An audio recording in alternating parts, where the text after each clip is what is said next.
Assalamualaikum warahmatullahi wabarakatuh. Alhamdulillahi rabbil alamin. Kita bersua kembali dalam kajian kitab berbahasa Inggris The Study Quran, A New Translation and Commentary. Pada kesempatan kali ini kita akan membahas ayat yang terakhir dari surah Al-Fatihah, yakni ayat ke-7 yang berbunyi A'udzubillahi minasyaitonirrajim. Bismillahirrahmanirrahim. Siratal ladzina an'amta 'alaihim ghairil maghdubi 'alaihim waladdallin.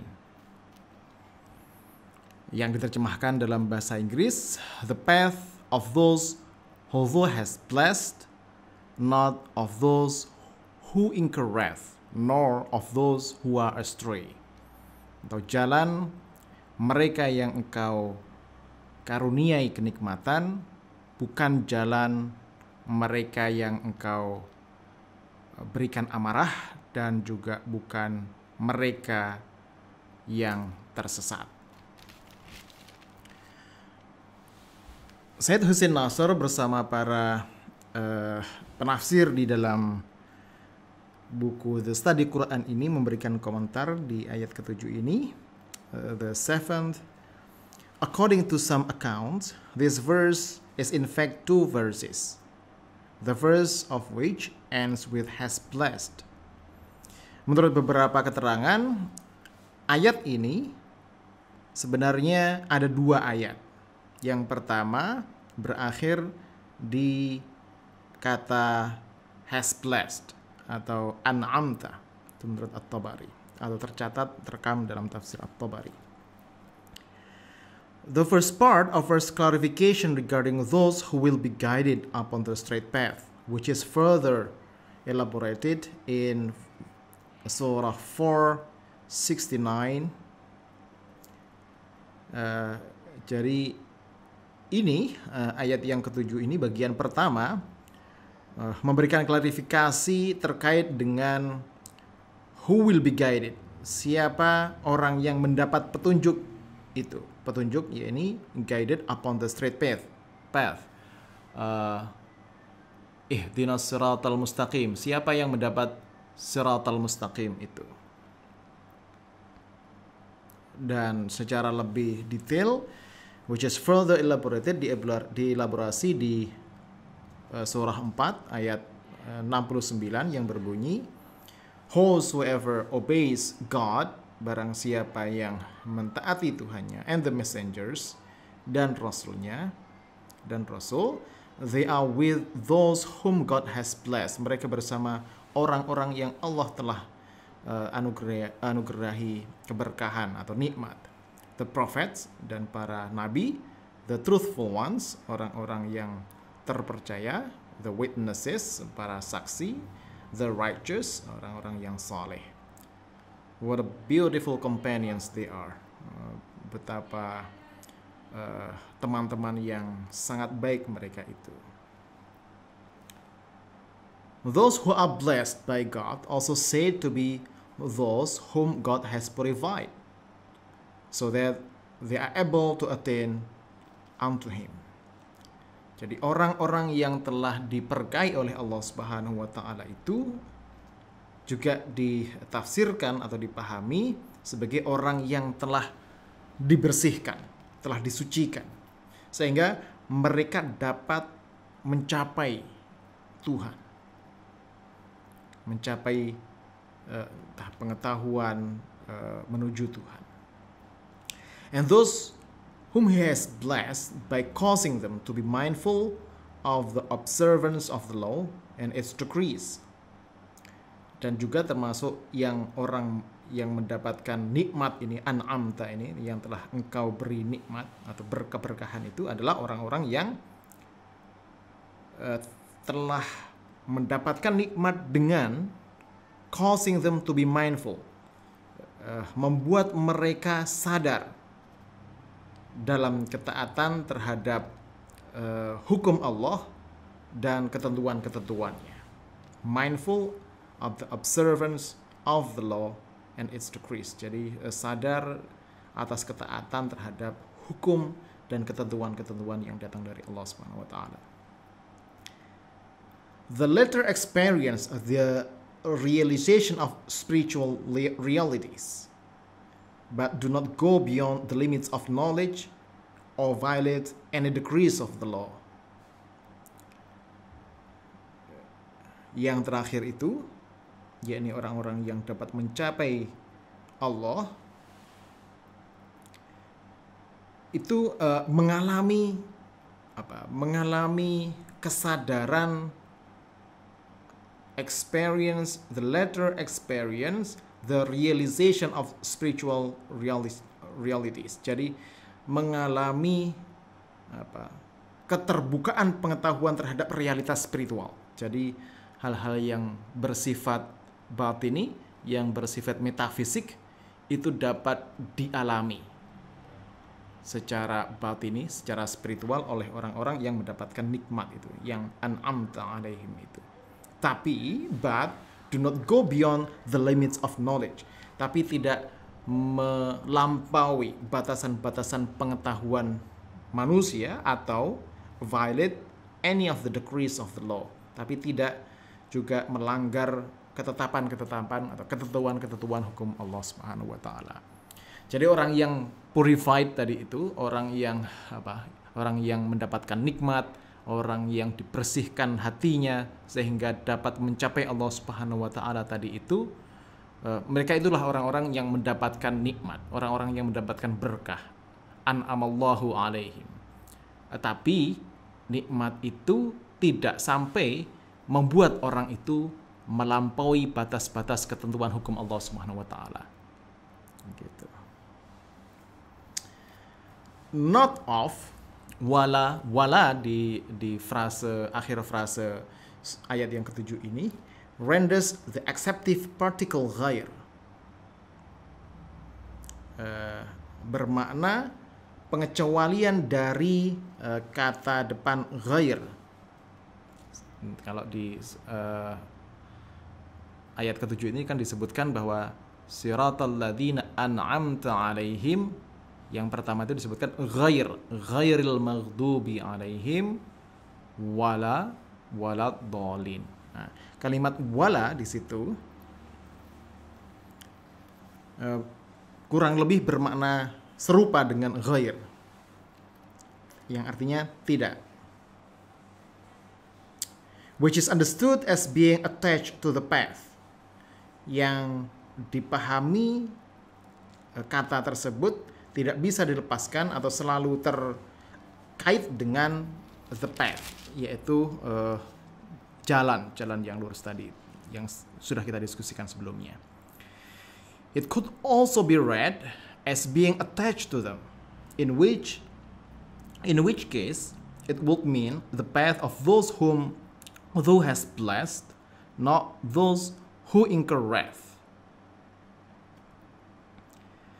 Bisa dimaknai sebagai sesuatu yang melekat terhadap orang-orang tersebut, yang dalam konteks ini bisa bermakna the path of those whom thou hast blessed, yaitu jalannya orang-orang yang engkau beri nikmat, bukan jalan mereka yang mendapat amarah, yang engkau marahi, yang engkau beri marah. Nonetheless, both readings yield the same meaning. Kedua pembacaan tadi itu menghasilkan dua makna yang penting, makna yang esensial. According to some, menurut beberapa ulama, those who incur wrath are the idolaters, and those who are astray are the hypocrites. Mereka yang mendapatkan amarah itu adalah para musyrikun, orang-orang yang menyembah idols, menyembah berhala. Sedangkan those who are astray are the hypocrites. Sedangkan mereka yang tersesat itu adalah kaum munafikun, orang-orang yang hipokrit, orang-orang yang tampak di depannya itu orang yang berserah diri, orang Islam, tapi di dalam batinnya, esensinya mereka bukanlah orang-orang yang menyerahkan diri kepada Allah atau orang yang berislam. Itu menurut Al-Qurtubi. Others relate the terms of two categories of sin in which disbelief incurs wrath and the lesser sin result from being astray. Sementara ulama yang lain seperti Al-Maturidi mengkaitkan dua kata tersebut dengan dua kategori dosa, di mana disbelief atau kekufuran itu mendatangkan amarah, sedangkan dosa yang lebih kecil, dosa yang lebih ringan itu menghasilkan atau menyebabkan kesesatan. Itu menurut Al-Maturidi. Still others relate the terms to those who exhibit various moral shortcomings. Sementara yang lain, para ulama yang lain menghubungkan terma ghairul maghdubi alaihim waladhdallin itu dengan mereka yang menunjukkan cacat moral yang beragam, such as those who are heedless, seperti mereka yang lalai, and those who are profligate, dan mereka yang teramat boros. Misalnya ini terdapat di dalam tafsirnya An-Nisaburi. In this sense, the two terms together can be understood as a reference to all the various degrees of those who are spiritually debased and lost and preoccupied with procuring some share of the fortunes of this world. Jadi dua terma ini dapat dipahami sebagai sebuah konsep yang merujuk pada berbagai macam degrees, itu tingkatan mereka yang secara spiritual itu mengalami kehilangan, mengalami kebimbangan. Mereka disibukkan oleh hal-hal yang berkaitan atau hal-hal yang diorientasikan untuk memperoleh bagian dari keuntungan yang ada di dunia ini. Jadi karena terlalu banyak orientasinya itu kepada dunia, maka secara spiritual mereka itu menjadi rugi, menjadi kehilangan, dan menjadi tidak punya pondasi yang kuat secara spiritual. Itu ghairul maghdub alaihim waladhdallin. Regarding those who incur wrath, berkaitan dengan mereka yang mendapatkan amarah, surah ke-16 ayat ke-106 mengatakan, whosoever open his breast unto disbelief, upon them shall be the wrath of God. Barang siapa yang membuka dadanya terhadap kekufuran, maka bagi mereka shall be the wrath of God, maka akan mendapatkan amarah dari Tuhan.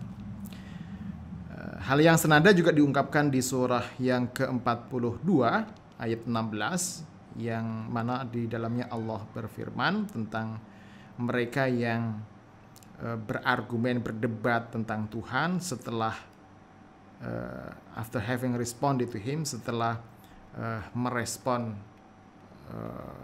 Tuhan. Begini kira-kira terjemahannya.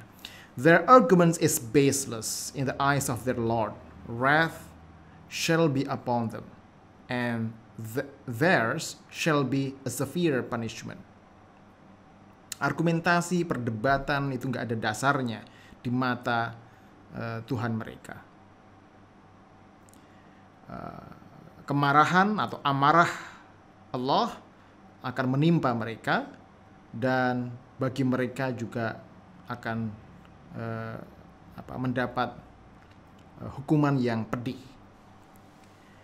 In addition, ini di surah yang lain atau ayat yang lain, 48 ayat ke-6, says of the hypocrites and the idolaters. yang berbicara tentang kaum munafikun dan kaum musyrikun. God is wrath with them, curses them, and prepares hell for them. Allah marah terhadap mereka, melaknat mereka, dan mempersiapkan neraka untuk mereka. God's wrath is also said to be upon those who murder believers. Amarah Tuhan juga dikatakan akan menimpa orang yang membunuh kaum mukminun. Bisa dilihat di surah keempat ayat 93 tentang hal ini. Regarding those who are astray, tentang mereka yang tersesat, a far more prevalent Quranic concept. Itu banyak sekali konsepnya yang didiskusikan di dalam Al-Quran. Surah 3 ayat 90 states, mengatakan, truly those who disbelieve after having believed, then increase in disbelief, their repentance shall not be accepted, and they are the ones astray. Sungguh mereka yang kufur setelah mukmin, setelah percaya, dan bertambah di dalam kekufurannya dan dalam kekafirannya, taubat mereka tidak akan diterima. Mereka itulah orang-orang yang sesat. Di surah Al-Baqarah ayat 108 juga disebutkan, whosoever exchanges belief for disbelief has gone astray from the right way. Barang siapa yang memperjualbelikan atau menukar imannya dengan kekufuran, dia telah sesat dari jalan yang benar. Surat yang lain di ayat surah keempat ayat 136 mendeklarasikan, declares, whosoever does not believe in God and his angels and his books and his messengers and the last day has wandered far astray. Barang siapa yang tidak percaya pada Tuhan, pada malaikat-malaikatnya, pada kitab-kitabnya, pada utusan-utusannya, dan pada hari akhir, mereka telah berjalan jauh tersesat.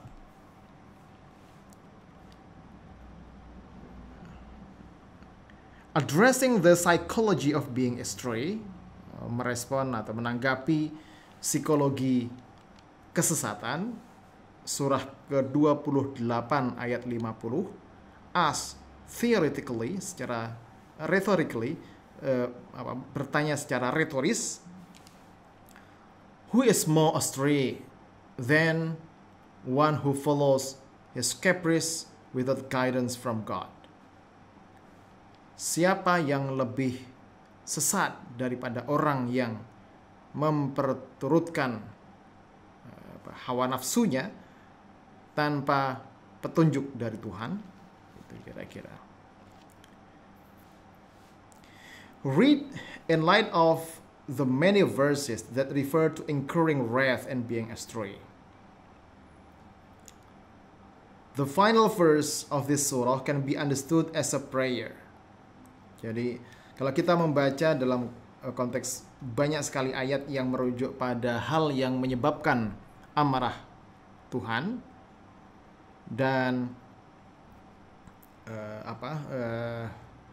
dan sesat, tentang orang-orang yang tersesat, bagian akhir, the final verse of this surah, bagian ayat akhir dari surah ini bisa dimaknai sebagai doa, satu, to follow the way of those whom God raises in degrees.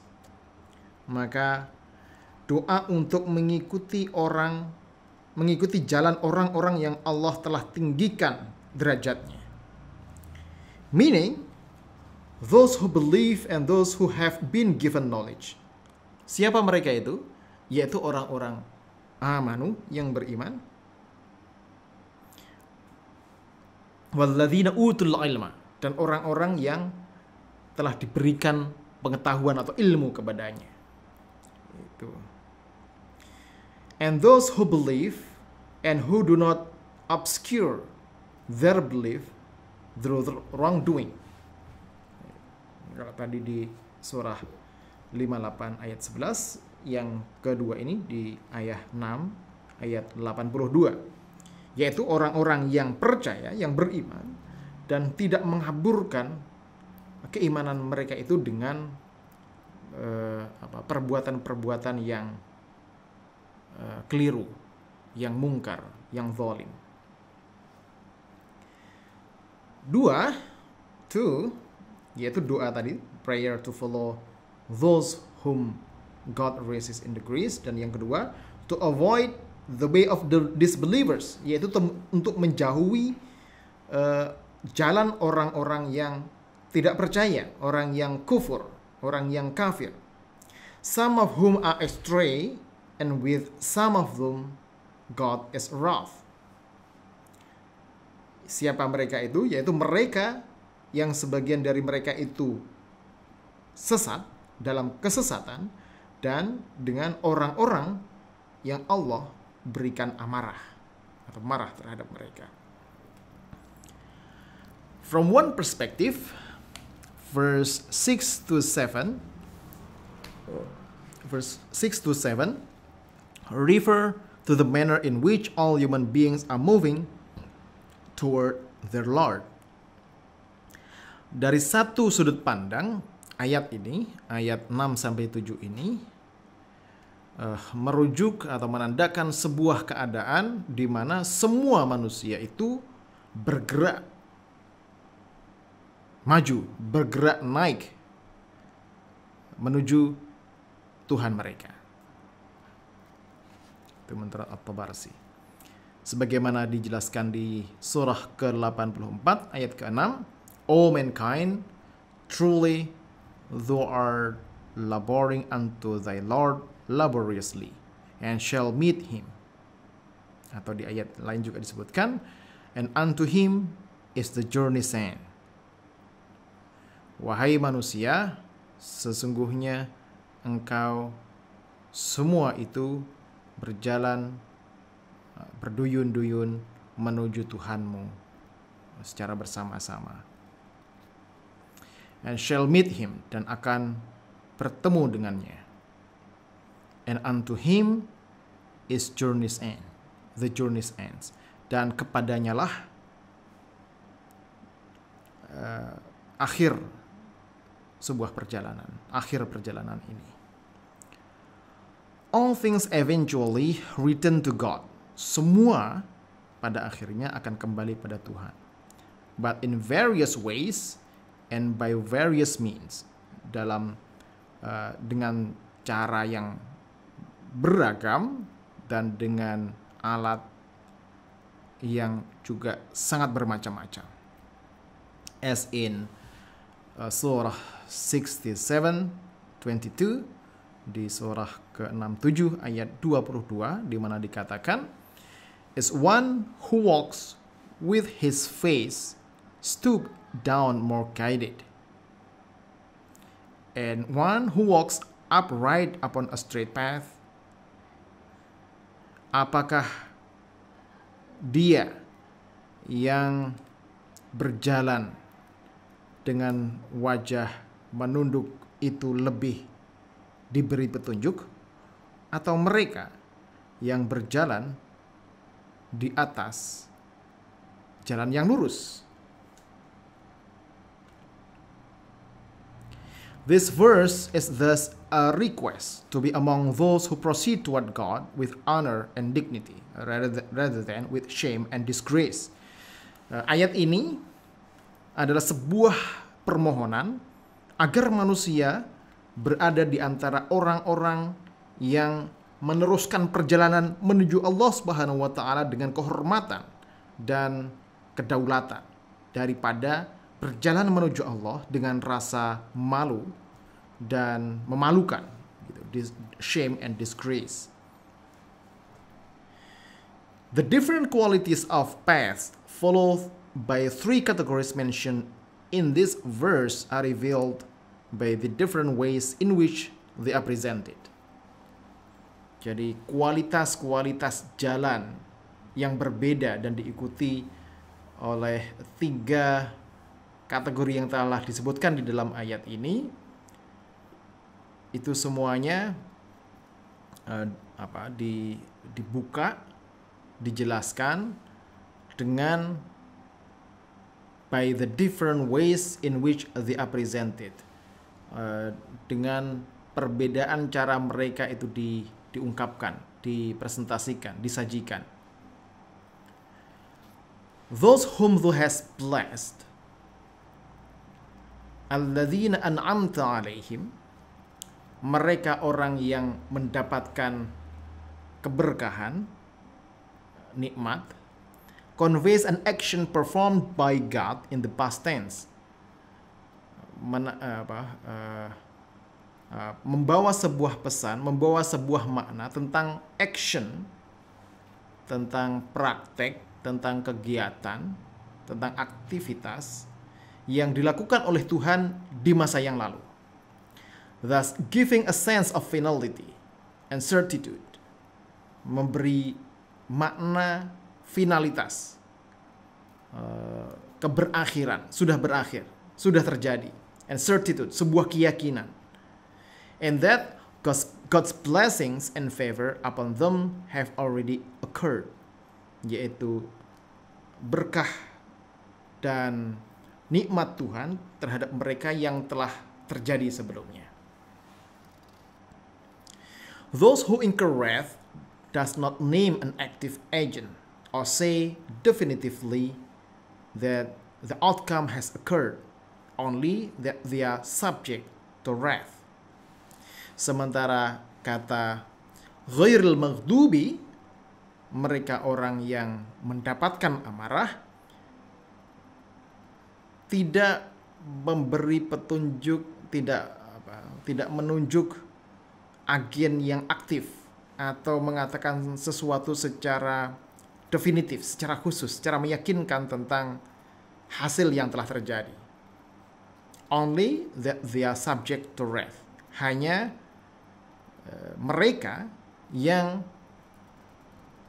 akan mendapatkan amarah. Mereka yang potensial mendapatkan amarah. Gitu kira-kira. This indicates that although they have already acted in a manner that may warrant divine punishment and retribution, God's wrath has not yet come upon them, and the door of repentance remains open. Ini mengindikasikan bahwa meskipun mereka telah melakukan suatu perbuatan yang mungkin saja mendatangkan pembalasan dan hukuman ilahi, tapi amarah Tuhan belum diberikan kepada mereka. And the door of repentance remains open. Oleh sebab itu pintu taubat masih terbuka. Since God guides to himself whosoever turns in repentance. Sebab Tuhan memberi petunjuk manusia untuk berjalan kepadanya siapa saja yang bertaubat. Itu di surah ke-13 ayat 27. The absence of active agent in this phrase also reflects the general Quranic principle that God does not wrong human beings in the least, but rather human beings wrong themselves. Ketiadaan agen yang aktif, maksudnya agen aktif itu kalau tadi kan kita diskusikan di alladzina an'amta alaihim, an'amta itu kan ada subjeknya, ada fa'ilnya. Kalau dalam bahasa Arab itu ada namanya fa'ilnya, ada pelakunya dijelaskan, an'amta, yang engkau berikan nikmat, yang engkau berikan berkah alaihim kepada mereka. Sementara yang kedua, ini kan tidak ada kata kerja dan fa'ilnya, tapi langsung kata benda sebagai objek. Ghair siratal ladzina an'amta 'alaihim ghairil maghdubi. Ghairil maghdub di situ nggak ada fa'ilnya, nggak ada pelakunya. Itu yang dimaksud active agent. Tidak ada fa'il yang secara eksplisit disebutkan di situ. Jadi ketiadaan active agent, nggak adanya fa'il itu tadi, nggak adanya subjek yang secara langsung memberikan amarah yang eksplisit di dalam Al-Quran itu, menandakan the general Quranic principle, prinsip Quran yang umum, that God does not wrong human beings, bahwa Tuhan tidak menzalimi manusia setidaknya, tapi manusialah yang menzalimi diri mereka sendiri. Itu ada di surat ke-10 ayat 44. Being astray can result from something intentional or something done by mistake. Ketersesatan atau kesesatan itu dapat terjadi karena sesuatu yang memang disengaja atau sesuatu yang dilakukan tanpa sengaja, by mistake, dengan kebetulan, gitu, ketidaksengajaan. Thus, those who are astray may not have committed actions that merit divine retribution, is made clear when Moses says that he was one of those who are astray. Mereka yang tersesat atau mereka yang sesat mungkin saja melakukan sebuah amalan yang mendatangkan balasan dari Tuhan, atau barangkali may not have committed, mungkin saja mereka tidak melakukan sebuah aksi, sebuah amalan yang mendatangkan balasan dari Tuhan, as is it made clear, sebagaimana yang jelas, yang telah jelas dalam kasus when Moses say, ketika Musa berkata bahwa dia adalah bagian dari orang-orang yang tersesat, sebagaimana direkam di surah 26 ayat 20. Before the beginning of his mission as one of God's messengers, sebelum permulaan risalah dia sebagai utusan atau Rasulullah, sebagai utusan Allah. And when God, dan ketika Tuhan using the third person instead of the first, menggunakan kata ganti ketiga daripada bukan kata ganti yang pertama, asked the prophet Muhammad, bertanya kepada Nabi Muhammad, did he not find thee astray and guide? Bukankah dia bukan menemukan engkau dalam keadaan tersesat atau mendapatkan petunjuk? Itu bisa dilihat di surah ke-97 ayat 93 ayat ke-7. In this sense, being astray describe all those who do not actively live in accord with revelation. Dalam pengertian ini, menjadi sesat itu digambarkan adalah mereka orang yang tidak secara aktif hidup sesuai dengan wahyu. Given the various degrees of being astray, from those who exchange belief for disbelief, to prophets who have not yet been guided in their prophetic mission, the request to not be among those who are astray can be seen as a request for help in remembering God at all times, and never acting in a manner that would be contrary to the injunctions of the revelation. Jadi begini, sebab perbedaan atau ragam level atau derajat orang yang sesat tadi itu, dari mereka yang menukar keimanan dengan kekufuran sebagaimana dijelaskan di surat Al-Baqarah ayat 108, sampai para nabi yang tidak diberi petunjuk atau yang belum diberi petunjuk dalam risalah kenabian mereka.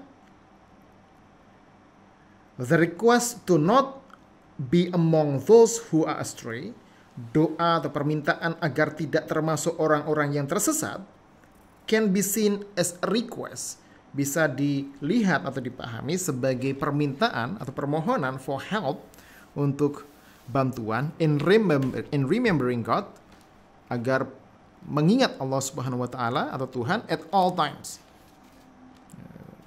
setiap waktu, and never acting, dan agar tidak pernah melakukan atau beramal in a manner, dalam amalan yang contrary, yang kontradiksi, yang berlawanan dengan injunction of the revelations, dengan ketentuan-ketentuan atau ajaran-ajaran dari wahyu. Jadi waladhdallin tadi itu range-nya, rentang kesesatannya itu berbeda-beda. Ada yang orang menukar iman dengan kekufuran, itu sangat serius, sampai pada para nabi yang belum mendapatkan petunjuk dalam misi kenabian mereka, baik mereka sebelum menjadi nabi ataupun ketika menjadi nabi tapi mungkin punya pertimbangan yang tampaknya keliru, misguided, itu juga bisa tadi sebagaimana kata Musa itu dilihat sebagai ketersesatan, itu yang sangat ringan ketersesatannya. Kedua-duanya itu bermakna bahwa ghairil maghdubi alaihim waladdallin itu dimaknai sebagai doa agar kita, agar manusia dibantu untuk dapat mengingat Allah setiap waktu, dan agar kita tidak pernah melakukan suatu perbuatan yang menentang wahyu. Intinya itu.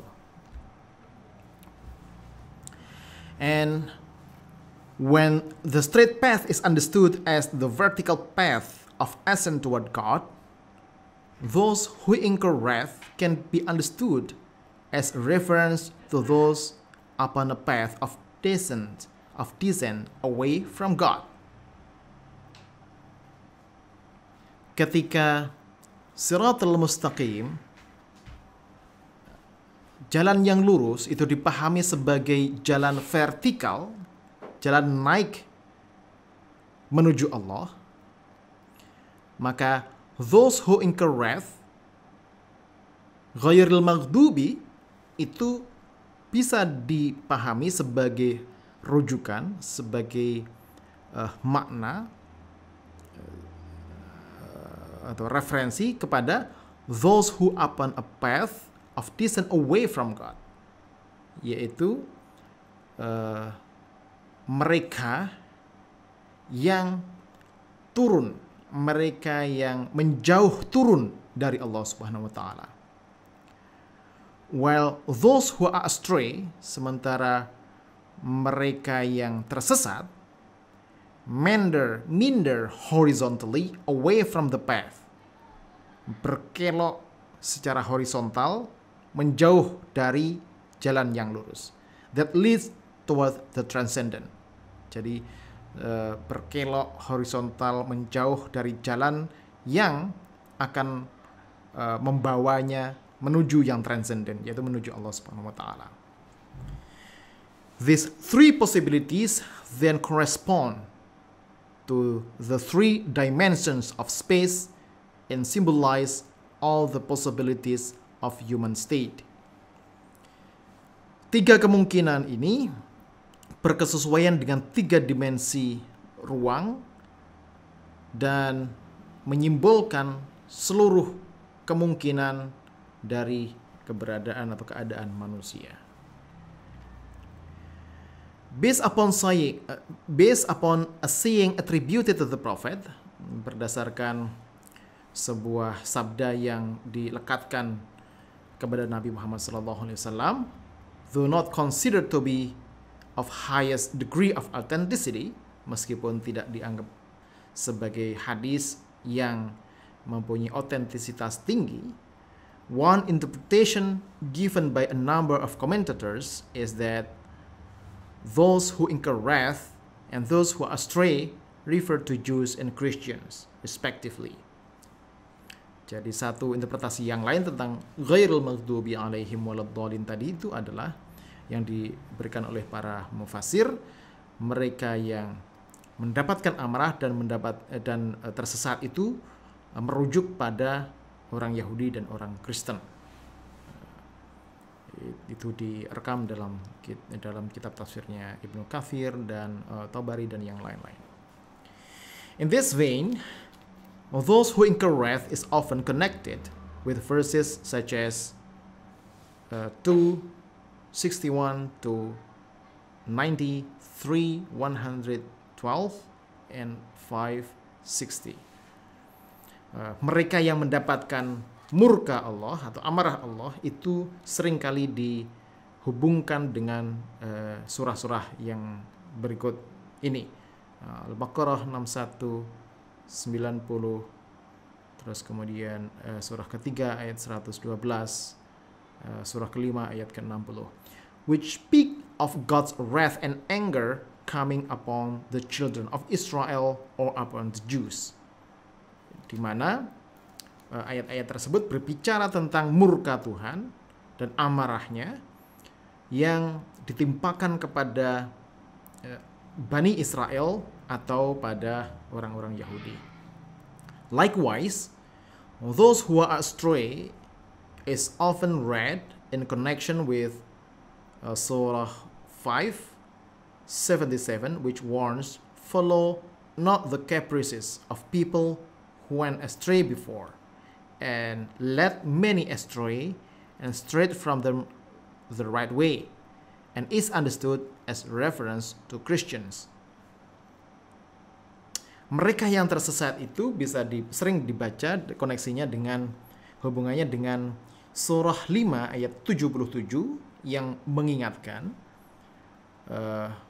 jangan ikuti ajaran orang-orang yang tersesat sebelumnya dan menyesatkan banyak orang dan menyesatkan dari jalan yang lurus, dan itu seringkali dipahami sebagai referensi atau merujuk pada kaum Kristen, orang-orang Kristen. According to hadith, menurut sebuah hadith, when the prayer leader says, ketika seorang imam, pemimpin salat mengatakan, "Not of those who incur wrath, nor of those who are astray, you must say amin." Ketika setelah imam membacakan ghairul maghdubi alaihim waladdallin, maka kamu harus mengatakan amin. For if one's utterance of amin coincides with that of angels, his sins will be forgiven. Sebab kalau ucapan amin tadi itu bersamaan dengan ucapan para malaikat yang juga mengatakan amin, maka dosa-dosa dia sebelumnya akan dimaafkan. Itu terekam dalam tafsir Ibnu Katsir dan Qurtubi. Upon the completion of the Fatihah, it is thus customary among Sunni Muslims to say amin after a brief moment of silence, which serves to distinguish this utterance from the Quran itself. Jadi setelah membaca Al-Fatihah, maka sangat biasa di kalangan Sunni Muslim untuk mengatakan amin setelah sebentar diselingi oleh ketenangan atau diam gitu. Yang mana diamnya tadi itu, jeda diam itu berfungsi untuk membedakan kata amin dari Quran itu sendiri, karena amin itu bukan bagian dari Quran. It is not considered obligatory, but is reported to have been the custom of the Prophet and is strongly recommended by Sunni scholars.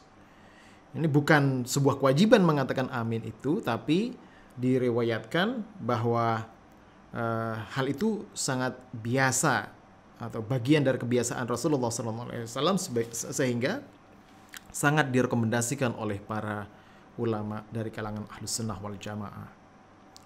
Some advocate saying it aloud. Beberapa ulama mendukung atau berpendapat bahwa mengatakan amin itu secara keras, while others recommend saying it under one's breath. Sementara yang lain merekomendasikan mengatakan kata amin itu dalam nafas saja, cukup di hati saja, kira-kira begitu. Most understand amin to mean, oh God, answer us. Kebanyakan ulama memahami kata amin itu bermakna, ya Allah, ya Tuhan, ijabahi, jawab kami, jawab doa kami. Which functions as supplication, yang berfungsi sebagai ya doa, permintaan doa. Others say that it is one of the names of God. Sementara yang lain mengatakan bahwa amin itu adalah salah satu dari Asmaul Husna, nama ilahiyah. While others say it means thus shall it be. Sementara yang lain mengatakan kata amin itu bermakna oleh sebab itu akan terjadi. Terjadilah. Terwujudlah hal ini. Terkabulkanlah doa ini. Kira-kira begitu. This last meaning is closest to the meaning of the Hebrew cognate amin. Makna that thus shall it be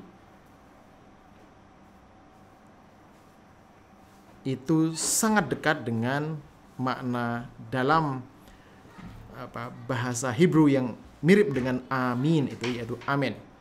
In this sense, dalam pengertian ini, it is declaration of affirmation and is understood as the seal upon one's prayer. Dalam makna ini, kata amin atau amin itu adalah sebuah deklarasi afirmatif, sebuah pernyataan kesetujuan dan dipahami sebagai penutup bagi doa seseorang. Jadi amin itu